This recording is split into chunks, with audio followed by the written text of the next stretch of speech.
आलोक मौर्य और ज्योति मौर्य एक हो जाएंगे। उसी सारे संदर्भ में बातचीत करने के हमारे साथ जुड़ी हैं सविता देवी, नोटरी एडवोकेट, और बातचीत करेंगे जिसके पहले भी लोग पसंद भी किए थे और आज फिर से मेरी उपस्थिति प्रयागराज के न्यायालय में है। सर्वप्रथम मैडम हमारे चैनल में बहुत बहुत स्वागत है। धन्यवाद। लोग कमेंट करके पूछ रहे हैं क्या आलोक मौर्य ज्योति मौर्य एक हो पाएंगे, क्या कहिएगा?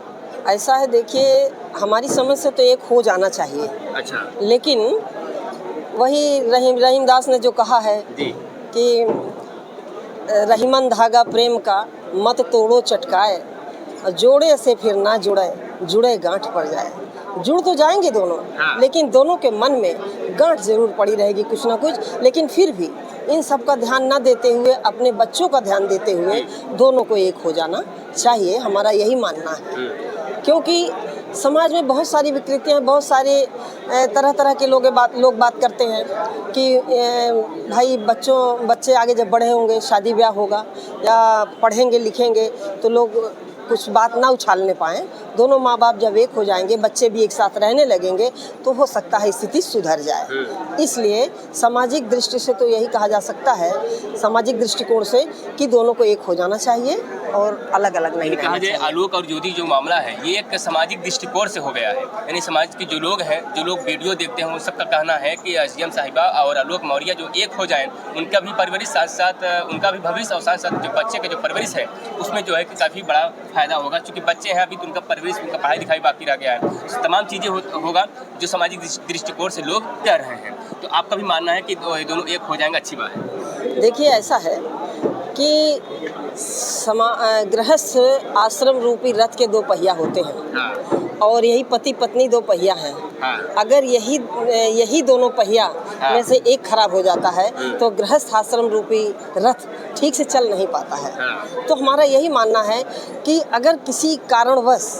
दोनों पहियों में कुछ गड़बड़ी आ गई थी, दोनों बिखर गए, अलग अलग हो गए, तो अब दोनों में जैसे रिपेयरिंग कहा नहीं जाता, किसी तरह से समझौता करा करके दोनों को एक किया जाए और गृहस्थ आश्रम रूपी रथ ठीक से चल सके, उनके गृहस्थी फले फूले, बाल बच्चे भी अच्छे से रहें और स्वस्थ रहें। मेरा तो यही। कौन बच पाएगा अगर लड़ाई किया जाए?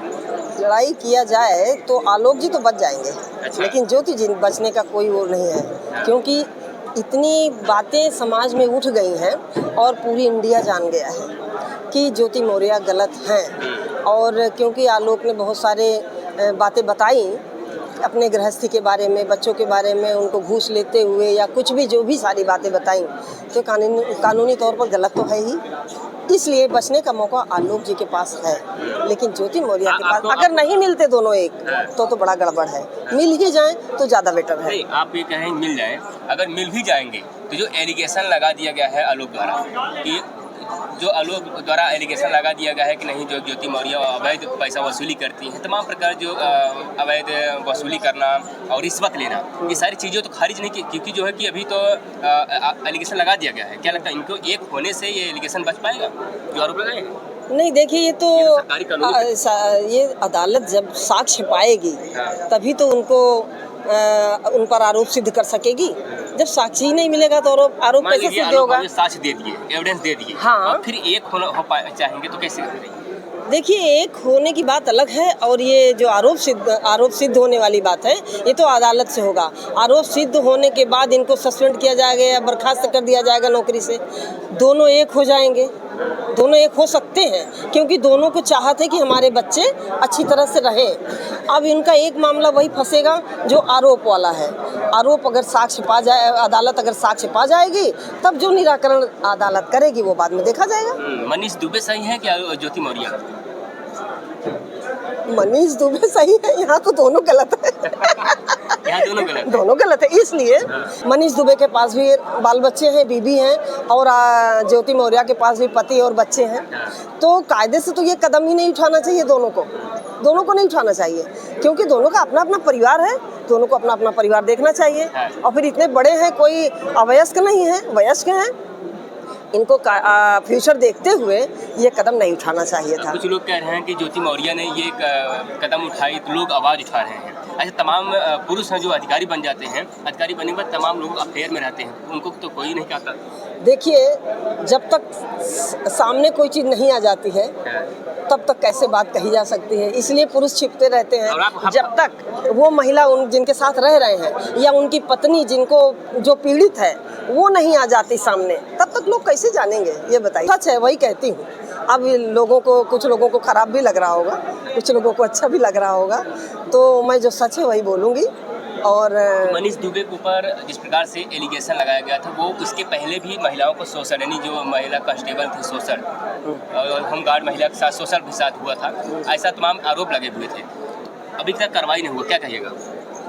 कायदे से तो उनकी भी छानबीन करके सबसे पहले उन लोगों को, उनके आरोपों को सिद्ध किया जाए। वो महिलाएं आगे आएं जो जिन्होंने इन पर आरोप लगाया है, और आकर के अपनी पीड़ा सुनाएं। तो जैसे अगर मान लीजिए सामाजिक दृष्टिकोण से उनका शादी हो गया, मान लीजिए बात, अब वो सामने अगर आएंगे तो उनका भी तो परिवार है। हाँ, ये बात तो है, ये बात तो सही है कि वो उनका परिवार टूटने का डर है, लेकिन कुछ प्रमाण तो छोड़ी होंगी। और लोगों के साथ ऐसा किया होगा मनीष दुबे ने, और लोगों के साथ किया होगा। यहाँ तक कि जो गुलाबी गैंग की महिलाएं थी, उस दिन मैंने देखा कि डंडे ले लेकर सवार थी। बोला कि मनीष दुबे पहले बोलता था कि अगर आप टाइम से नहीं आएंगे तो आपको सस्पेंड कर दिया जाएगा, या और सारी चीज़ें बातें। अगर मेरे सामने मनीष दुबे आ जाए तो मैं उनको जो है डंडे से मार मार कर लाल कर दूँ। तो बताइए, महिलाओं के साथ कुछ ना कुछ तो किया ही है, और वो सब आगे आए और उनकी पीड़ा सुनी जाए और मनीष दुबे को गलत सिद्ध ठहराया जाए। होमगार्ड कमांडेंट मनीष दुबे अपने जो कर्मचारियों को कहते थे कि अगर समय से नहीं आएंगे तो आपको ऊपर कार्रवाई हो जाएगी, हाँ। और जो है कि आपको निकाल दिया जाएगा, ऐसा तमाम चीज़। लेकिन अब जो उन्होंने काम किया है, जो गुलाबी गैंग वाली कह रही है कि डंडा से मार मार कर लाल कर देंगे। जी हाँ, आप क्या कहिएगा? मैं भी यही कहूँगी कि समाज में देखिए, कहे तब जब स्वयं वो काम ना करे, कहे तब जब वो स्वयं काम ना करे। कहते हैं आत्मनि प्रतिकूलानि परेशान न समचरे, जो अपनी आत्मा के अनुकूल ना हो वो दूसरे की आत्मा के अनुकूल कैसे हो सकता है। इसलिए जब हम गलत काम कर रहे हैं तो दूसरे को गलत काम करने से मना नहीं कर सकते हैं। इसलिए मनीष दुबे को ऐसा पहले नहीं करना चाहिए था। अगर पहले किया और बाद में खुद कर बैठे वो तो गलत है। मनीष दुबे का शादी हो गया तो उनकी पत्नी और बच्चे हैं, क्या लगता है मनीष की पत्नी को सामने आना चाहिए या नहीं? मनीष की पत्नी को सामने आना चाहिए। आ नहीं रही, क्यों नहीं आ रही है? हो सकता है वो अभी भी भारतीय नारी और आदर्श नारी बन रही हो कि हमारे पति की बात ज़्यादा उछल कर ना सामने आए, या ऐसी कोई बात ना हो जाए कि बाद में पति हमको न रखे, इसलिए वो सामने नहीं आ पा रही होंगी। हमारे ख्याल से यही आ रहा, नहीं तो सामने तो हर महिला जो पीड़ित होती है वो आगे आती है, आना चाहिए। ज्योति मौर्य के पिछली बार भी पेशी होनी थी, नहीं आई। अच्छा, कारण क्या, किस वजह से दो डेट टल गया, अभी तो आई नहीं? मैंने तो आपको पहले भी बताया था कि जो गलत होता है ना वो शायद डरता है। जैसे चोर की दाढ़ी में तिनका होता है ना, तो पहले से ही डरता रहता, अगर जाऊंगी तो क्या होगा क्या ना होगा, पहले से अपने को बचाता रहता है। और वो गलत महसूस कर रही होंगी कि मैंने गलती की है, इसलिए वो अदालत में नहीं आ पा रही हैं। और अगले 23 सितंबर को होने वाला है। अब देखिए इस बार आती हैं कि नहीं, वो तो समय बताएगा। आलोक मौर्य आज जो है कि 28 तारीख, ऐसा भी सुनी होंगी कि आज जो है उनको सारे एविडेंस देना था, जो टीम गठित हुआ है वो टीम को प्रेषित करना था। ऐसा है कि जब ये अफवाह उड़ रही है कि पति पत्नी दोनों एक होना चाहते हैं, हो सकता है कि आलोक मौर्य के अंदर ये बात हो कि अब हम जो कुछ बचा है उसको बचाए रखें, पत्नी को भी सेफ रखें, अब ज़्यादा ना उछालें, और हो सकता है अब हम लोग दोनों एक हो जाएं, बच्चे भी एक हो जाएं, इसलिए इसको तो यही लग रहा है। अब आगे जो होगा देखा जाएगा। उनके जो बच्चे हैं उनको बच्चों की क्या लगता है, जो हंसी और खुशी है, अगर ये समझौता भी कर लेंगे, लेकिन जहाँ बच्चे की पढ़ाई लिखाई होगा और जो भी जहाँ भी जाएंगे तो लोग सामाजिक दृष्टिकोण से जो बच्चे होंगे क्या कहेंगे उनको? अब देखिए बच्चे क्या है, बच्चे बेचारे परेशान तो होंगे कुछ देर के लिए, रोएंगे भी, आकर अपने मम्मी पापा से कहेंगे भी कि लोग मुझे ऐसा कह रहे हैं, मुझे ऐसा कह रहे हैं, आप लोग ऐसा ना किए होते, क्योंकि लड़की बड़ी है तो उसको तमाम सारी बातें भाई वो अपना अच्छा बुरा समझती है कि लोग अच्छा कह रहे हैं कि बुरा कह रहे हैं, उसके अंदर समझ आ गई है, तो उसको बुरा लग सकता है। अब कुछ ना कुछ तो उसे झेलना पड़ेगा ही, समाज में आजीवन झेलना पड़ेगा, आज ही नहीं, पढ़ाई लिखाई के दौरान, शादी ब्याह के दौरान, फ्यूचर में भी उसे कुछ ना कुछ सुनना पड़ेगा ही समाज से। मैं उन सभी लोगों को धन्यवाद देना चाहती हूँ कि उन लोगों ने मेरी बातों को सुना, समझा, और जहाँ तक सही था उन्होंने अच्छे उस पर आंसर भी दिए कि आपने ऐसे किया।